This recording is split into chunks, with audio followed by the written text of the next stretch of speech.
Olá, pessoal do Interlocução Brasil. Hoje estamos recebendo o senhor Silvestre de Andrade, consultor conceituado na área de transporte e trânsito. Muito obrigado por nos receber.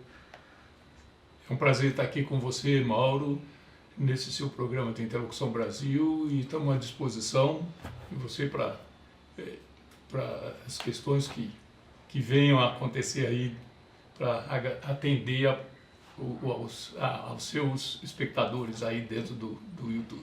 Exatamente, nós vamos falar sobre as polêmicas que envolvem o transporte público em Belo Horizonte, mas antes disso eu gostaria de lhe perguntar, quem que é o senhor Silvestre? Qual a sua trajetória, qual a sua origem, qual a sua história? Conte para o internauta. Bom, eu sou profissional dessa área de transporte, trânsito, há mais de 40 anos, né? Eu trabalhei inicialmente no setor público durante 15 anos, trabalhei tanto para o governo federal, inicialmente eu trabalhei em Brasília, no governo federal, depois trabalhei aqui em Belo Horizonte na Metrobel, que era do estado, era um órgão, para os mais novos que não conhecem, um órgão que geria o sistema de transporte e trânsito da região metropolitana inteira de Belo Horizonte, né? E durante muito tempo a Metrobel era responsável, fazia o papel da BH-Trans, mas só no nível metropolitano. Até a extinção da Metrobel, depois foi criada a Transmetro. Na Transmetro eu fui até diretor de tráfego da Transmetro. Isso em que ano aproximadamente? Eu comecei a trabalhar na Metrobel em janeiro de 82. Muita experiência. E até 86, 87, quando a Metrobel foi extinta, eu trabalhei nela, fui gerente dentro da Metrobel e tudo. Depois ela foi extinta, em 87 foi criada a Transmetro, e eu fui diretor da Transmetro, diretor de tráfego da Transmetro, até ela mais tarde também ser extinta. Depois da Transmetro eu saí em 90, fui montar uma empresa de consultoria em transporte nessa área, né? E um dos trabalhos iniciais que eu comecei a fazer foi até contratado pela prefeitura para estudar a municipalização do trânsito, porque até aquela época tanto a Metrobel quanto a Transmetro eram órgãos estaduais, e a gente fez o estudo, eu trabalhei, participei do grupo que estudou a criação da BH-Trans, que veio a ser a BH-Trans depois. A gente era o grupo de municipalização do trânsito, né, decorrência da Constituição de 88, que definia que a responsabilidade era municipal. E aí nós fizemos esse trabalho, a BH-Trans acabou sendo criada em 91, em agosto de 91, e eu participei da diretoria então da BH-Trans. Então a primeira diretoria da BH-Trans eu participei ainda. Voltei então, tinha saído como consultor, comecei a trabalhar então ainda como diretor da BH-Trans, e até 93 eu ainda fiquei no final do governo municipal, que tinha criado a BH-Trans. Depois, no governo seguinte, eu ainda fui chamado, trabalhei na assessoria da presidência, até que em 94, em final de 93 e 94, eu saí efetivamente das atividades do setor público e definitivamente, e assumi minha empresa, que eu tinha criado antes e estava adormecida esse período. Voltei como consultor a partir então de 94, em tempo integral como consultor. Montei uma empresa que chamava Tectran, Técnicos em Transporte Limitada. Essa empresa, acho que foi uma empresa importante para Belo Horizonte, talvez a primeira empresa voltada para a área de transporte e trânsito aqui na cidade, e fizemos muito trabalho. E em 2015 acabei vendendo essa empresa. Então Essa empresa foi vendida para um grupo francês que comprou a empresa e eu fiquei ainda mais quase 5 anos prestando serviço para a empresa, 2 anos como diretor dela e depois mais 2 anos e pouco como consultor dessa nova empresa. A partir daí eu saí da empresa que havia comprado a Tectran e, como não sei ficar parado, montei uma outra empresa, comecei tudo de novo. E aí eu estou agora, montei uma nova empresa com novos sócios, chama Infraplan Consultoria, tudo sempre voltado para o setor de transporte e trânsito, né? E estamos aí já há quase 3 anos, já voltado integralmente para essa nova empresa. Mas somando a história, o tempo dá algumas décadas. Dão várias décadas. Voltado ao estudo de transporte. Ano que vem eu faço 50 anos trabalhando nesse setor, se eu contar desde o início ainda como estudante, né, na faculdade, que eu comecei fazendo estágio, né, até agora e os estágios todos na área de transporte e trânsito, eu estou basicamente há 50 anos, há meio século, trabalhando sempre nesse setor. Vamos lá. Todos nós sabemos que o transporte de massa sobre trilhos é mais eficiente do que o transporte sobre rodas. Entretanto, o estabelecimento de uma malha metroviária demanda longo tempo e principalmente maciço investimento público na construção das redes de metrô, que não foi feito em nenhuma cidade do Brasil. Logo, o que nos resta no curto e médio prazo é o transporte público por ônibus.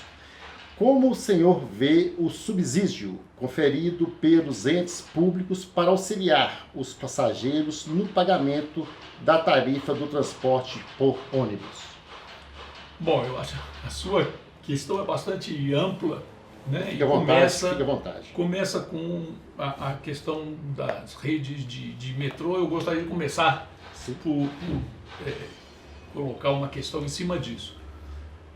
Realmente o metrô é um sistema de transporte de alto custo, né, que exige investimentos pesados do setor público, mas em compensação é o sistema de maior capacidade que existe. Então, os sistemas de metrô e de trens, né, são os sistemas de maior capacidade em termos de transporte. Então, onde você tem grandes massas para serem transportadas, esse é o sistema adequado de transporte. Nós temos em Belo Horizonte uma única linha, né, de metrô há muitos anos. Então, o investimento para ser feito essa linha de metrô, houve. A possibilidade dessa linha de metrô ser ampliada, vira e mexe, ela é discutida, aparecem recursos, some, etc. e elas não são efetivadas. Então, nós temos um problema muito sério, porque nós temos uma cidade, a região metropolitana é uma cidade de 5 milhões de habitantes. Não é uma cidade pequena, é uma cidade que comporta uma rede de metrô, né? Claro que nós não teremos uma malha como tem, sei lá, Paris, como tem Buenos Aires, como tem São Paulo. Está dizendo que o Brasil não tem Tóquio, Londres. Londres tem desde 1816, por aí assim, como Buenos Aires tem desde o início do século XIX, já tem metrô. Tudo bem, nós nem existíamos no início do século XIX, mas temos que pensar no que o sistema de metrô e o sistema de ferroviário tem que se transformar num sistema básico, estruturante do sistema de transporte público de Belo Horizonte. Belo Horizonte não comporta mais ser transportado quase pela totalidade no sistema de ônibus. O sistema de ônibus, do ponto de vista formal, do ponto de vista da literatura, é um sistema de transporte de baixa capacidade, para transportar uma menor quantidade de passageiros. Então, na medida que ele é obrigado a transportar uma grande quantidade de passageiros, ele tem que, vamos dizer assim, atuar fora das suas características tradicionais. E aí, quando se começa a reclamar do transporte, porque está sobrecarregado, etc e tal, não tem outro jeito. Você está transportando massa, né, grandes volumes de pessoas, num sistema de transporte de baixa capacidade. Então, o investidor público tem que definir que transporte é prioridade. Parece que agora estamos despertando para isso nessa questão dos subsídios. Então, sempre antes dizer assim, não, o usuário é quem tem que pagar o custo total do serviço. E passava-se para o usuário todo o custo do transporte público.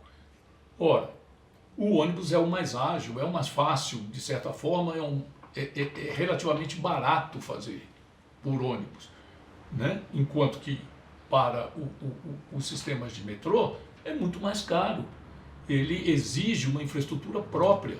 Mas essa infraestrutura própria que nós conseguimos nos ônibus, no MOVE, né, uma infraestrutura própria só para o sistema de transporte, é que dá a agilidade para o sistema de transporte público. Você pegar um ônibus e jogar no tráfego comum, misturado com todos os automóveis, ele pega todos os problemas que os automóveis convivem, com os congestionamentos, os semáforos, as vias cheias, os estacionamentos irregulares, etc. Então ele fica concorrendo com o automóvel. É uma concorrência desleal, é desvantagem. O automóvel é mais confortável, obviamente, mas não pode ser assim. O transporte público tem que ter prioridade. Então isso é fundamental. Enquanto não se pensar que o transporte público tem que ter prioridade diante do sistema individual, então nós vamos sempre, e isso é cíclico, eu já tenho tempo suficiente, como eu falei antes, para ver vários desses ciclos. Falei da Metrobel, que foi extinta por críticas e problemas, etc. Lá tempo atrás, depois a Transmetro foi extinta. Então, assim, essas crises são cíclicas, nós vivemos isso permanentemente, porque a estrutura no qual o sistema está montado é uma estrutura que está errada. Ela não está correta do ponto de vista técnico e, consequentemente, ela responde mal. Não é porque ela queira responder mal, ela responde mal porque ela está mal constituída. E é esse o grande problema. Entendeu? Então, bom, fazendo essa introdução, vamos à sua pergunta, que é sobre o subsídio. Eu acho que nós chegamos a um momento, né, dentro dos serviços de transporte, que o que atendeu até agora, o que foi a regra até agora, precisa ser mudado, né?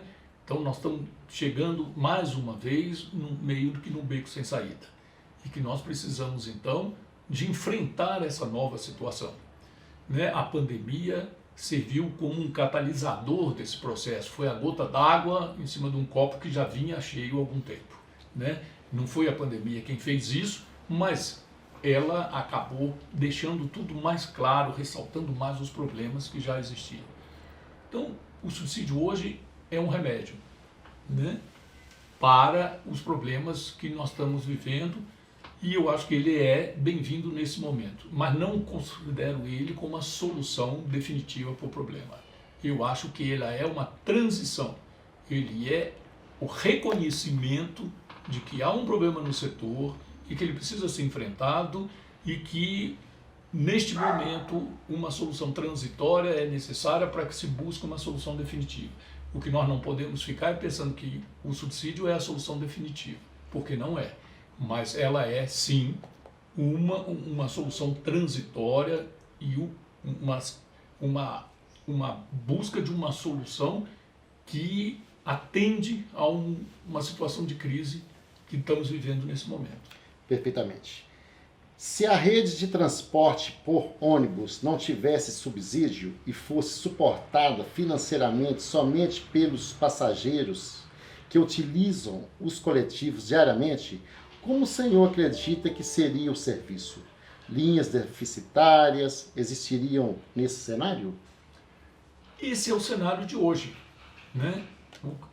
Tradicionalmente, historicamente, o que vem acontecendo, as concessões e permissões de linhas de ônibus, é dentro desse padrão.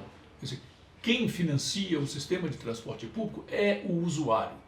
Então, a crise que está sendo vivenciada hoje é basicamente por quê? Porque os usuários sumiram, né? Com a pandemia sumiu mesmo, então você não tem mais demanda, e os custos subiram excessivamente. Então, todos os custos, nós sabemos, né? Nós estamos vivendo um processo inflacionário, etc. E tal, então os custos subiram, né? Petróleo, borracha dos pneus, o custo do veículo, a mão de obra teve aumento. Então, assim, enquanto os custos subiram, a receita vinda através da demanda caiu. Então, desequilibrou totalmente o sistema. Então, esse modelo, que é um modelo tradicional e que, de alguma forma, viveu com crises, mas superações, etc., tal, esse tempo todo, ele se esgotou, né? Então, dá hoje para continuar vivendo só com o financiamento do usuário? Não, não dá, né? Então, é necessário que seja feito um financiamento externo, né?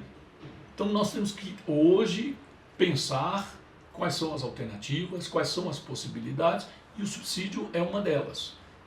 Evidente que vai conseguir equilibrar o sistema, porque hoje nós não temos uma ou duas linhas deficitárias, porque o sistema antes ela se equilibrava como? Tinha linhas superavitárias, tinha linhas deficitárias, você juntava as duas, a superavitária financiava a deficitária. E nós tínhamos esse equilíbrio. Hoje é tudo deficitário, se for pensar só no financiamento do...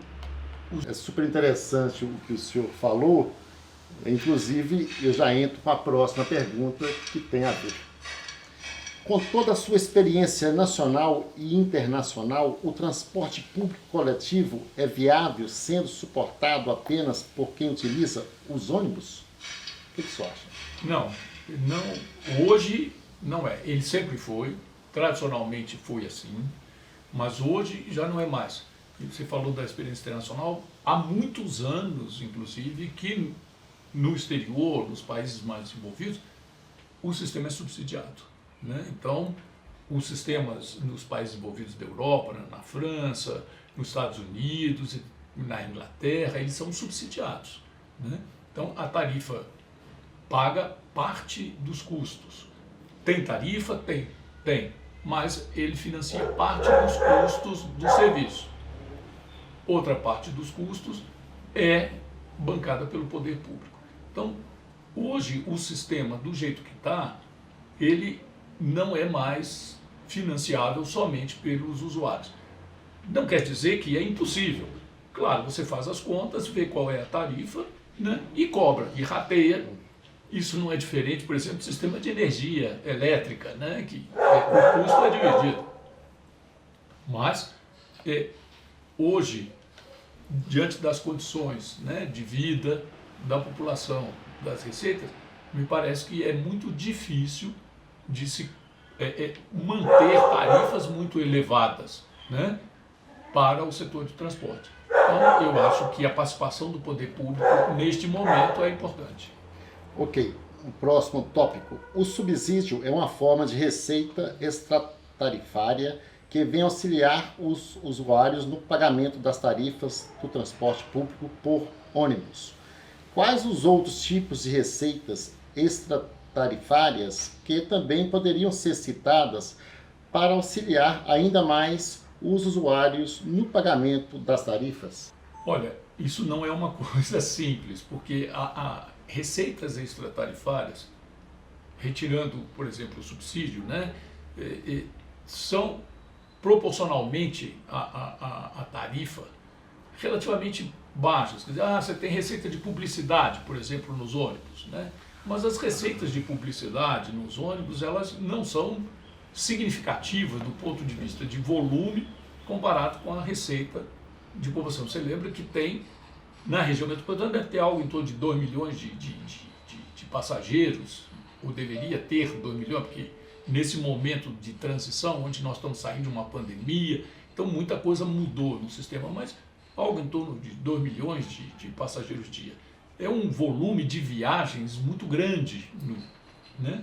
Então, para isso, nós temos que pensar com calma quais são as possibilidades de receitas, como essa, por exemplo, de publicidade, né? Mas não existem muitas. A receita principal é a tarifária. E essa receita ela precisa ser complementada. E essa complementação não vai ser suficiente de ser algo como publicidade, por exemplo. Ela precisa e vai precisar que a participação do poder público se faça presente por um bom tempo, até que se repense o próprio sistema. Então, aí eu acho que nós temos que pensar não só na tarifa, mas o próprio sistema de transporte, né? Como ele deve funcionar para que a gente possa ter uma racionalização nos custos do serviço. Nós vamos abordar isso aqui no próximo tópico. Como fazer o transporte de milhões de pessoas no transporte público coletivo por ônibus nos horários de pico, 6 às 8 horas da manhã, das 16h30 às 19h30, sem faixas exclusivas para os coletivos, ao menos nas vias arteriais, e nos horários de pico, sem a existência dessas faixas exclusivas nos horários de pico, é possível se fazer um transporte rápido e eficiente? Não, não é possível. Ele é um transporte de baixa qualidade. Então, assim, já se fez a opção pela baixa qualidade na hora que se jogou o ônibus no meio do trânsito convencional, o trânsito que tem automóveis, caminhões, etc. Tal, circulando lá, e você coloca o ônibus junto, né? Os automóveis ocupando quase 70% do espaço viário, os ônibus ocupando próximo de 30% do espaço viário, mas os ônibus transportando 70% dos usuários do sistema viário, enquanto que os automóveis transportando 30%.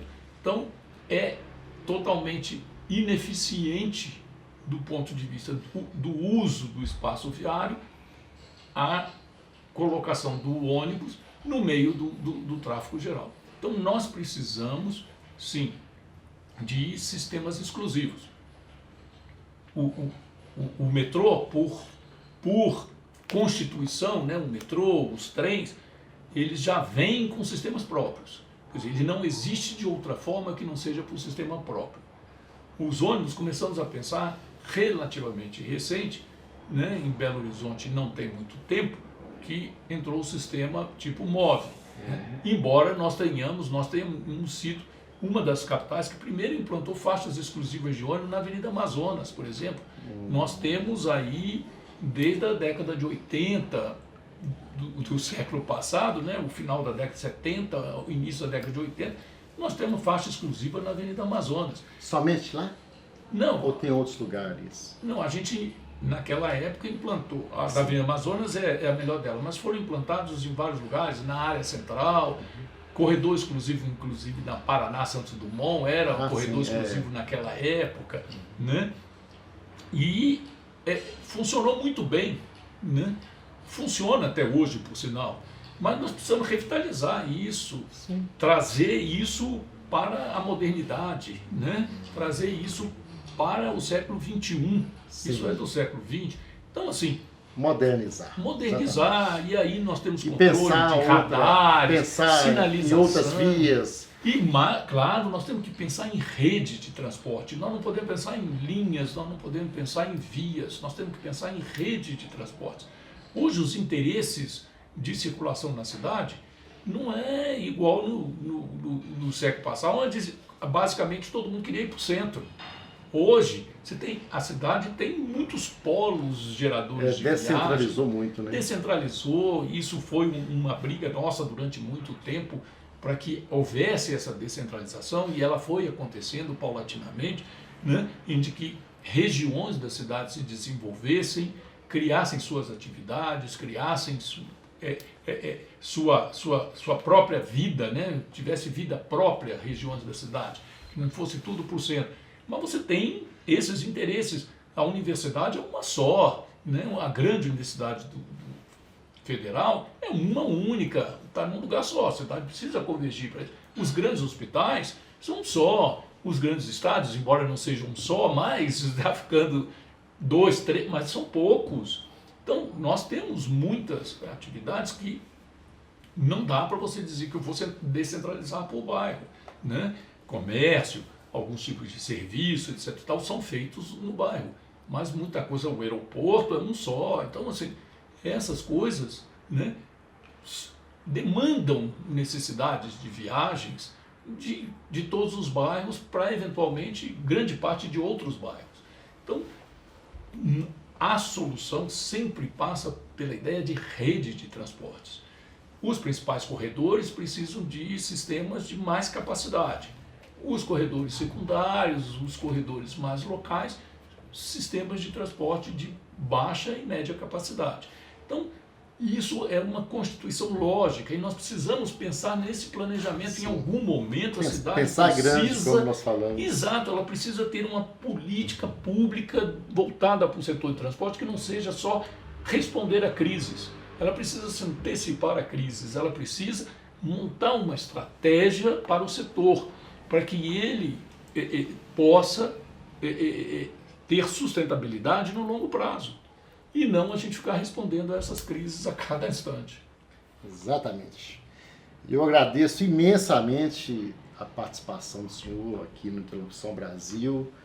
Agradeço a todos os internautas e passo para as considerações finais. Só fica à vontade. Não, foi um prazer para mim também estar aqui com você, batendo um papo sobre as questões de transporte na nossa cidade e de um modo geral, né? E acho que estou me colocando aí à disposição para que a gente muitíssimo obrigado. Mantenha esse papo em outras situações necessárias, mas volto a insistir na questão que para mim é chave nesse processo. Nós precisamos montar uma estratégia de longo prazo, né? Uma linha que vá no longo prazo, mas não é de ação no longo prazo, é ação a partir de hoje, de amanhã, mas com uma estratégia de longo prazo, e não para responder a crises de curto prazo. E precisamos de transporte público coletivo de qualidade. Não é um transporte público qualquer para entregar para a população. O setor público e o setor privado, eles têm que se juntar para fornecer qualidade de serviço para a população. Inclusive no horário de pico. Claro, inclusive no horário de pico. Então, é óbvio que no principalmente. É óbvio que no horário de pico você não vai encontrar um ônibus vazio onde todo mundo possa só ir sentado. Isso não faz sentido, é ineficiente, em nenhum lugar do mundo isso acontece. Tá?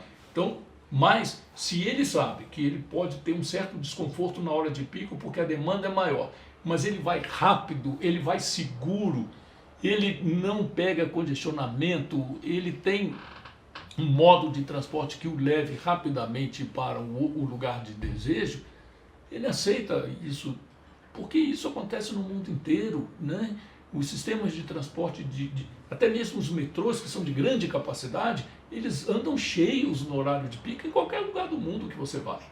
Mas assim, você sabe que você vai rápido. São Paulo, que tem uma rede boa. Tem que ir longe, não. Transporte público no Rio também é complicado. Em qualquer lugar, isso você vai para países desenvolvidos, e o Japão, a China tem até tem até no YouTube, se procurar, tem um empurrando para ver, né? Falando do nosso meio aqui, a gente já viu essa coisa de até empurrando para poder fechar a porta.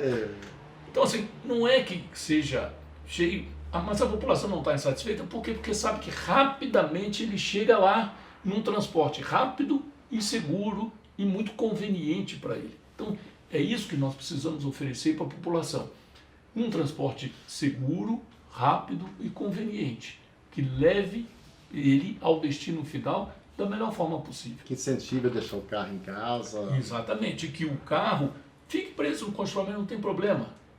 Mas o carro fique preso no congestionamento, não o ônibus preso no congestionamento junto com o automóvel, porque aí a competição é desleal.